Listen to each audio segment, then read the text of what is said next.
Now we're going to take a look at what's happening with ISON. ISON Comet, fascinating. It's in view right now. Let's check this out on News from Space.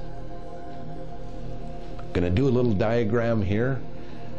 Now, where the comet is rotating there right now was where it was sitting in about October, the very beginning of October. And from here to the number 3 there, that's where it traveled in October. It's now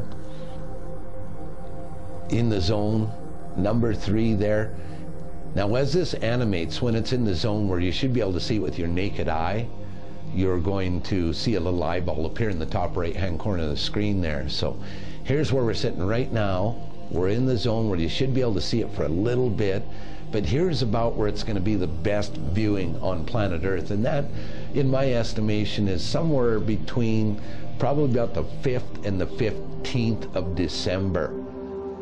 It's also going to be in a fairly good location on December 26th, so if you have the family over for Christmas, you can go out on Boxing Day, the day after Christmas, and sit on the deck and view the comet. Now, there's some unknowns. No one knows whether it's going to survive its trip around the sun. By the way, this is where the comet was in the sky in October, and that's an actual photograph above it there that was captured by Adam Block at the University of Arizona back in October. Where should you look in the sky now? Here. Virgo, to the right of Virgo. And like I said, you should be able to see it, but it's not all that clear, and you're going to need a clear night sky to be able to view ISON. It's not nearly as close as to the Earth it's ever going to be. November 28th, that's the day that we're going to find out if it can, this big snowball or rock ball, whatever it is, can survive its trip around the sun and head back towards Earth. Here's what it'll look like on December 6th. This is when it's going to start coming into view for us, so you can see it with the naked eye. Again, providing it survives the sun. No one really knows for sure. Golly, a year ago they didn't even know this existed.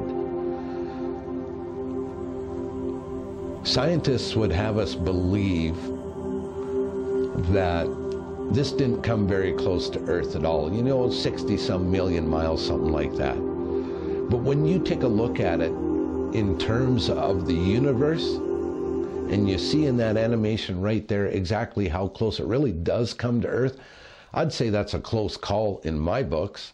It might be not in the scientific realms because it's so far away, but when you consider that, there's planets that are 500, 600, 1,000 light years away from us, when we get a comet that comes so close that I can see it with my eyeballs, that's too close for comfort.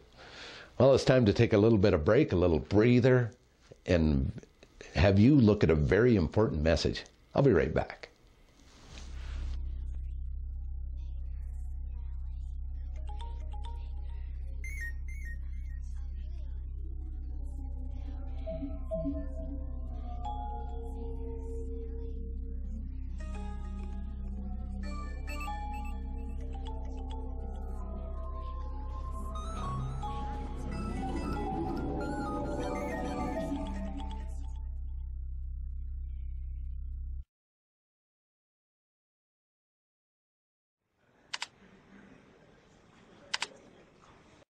Cyberbullying affects real lives.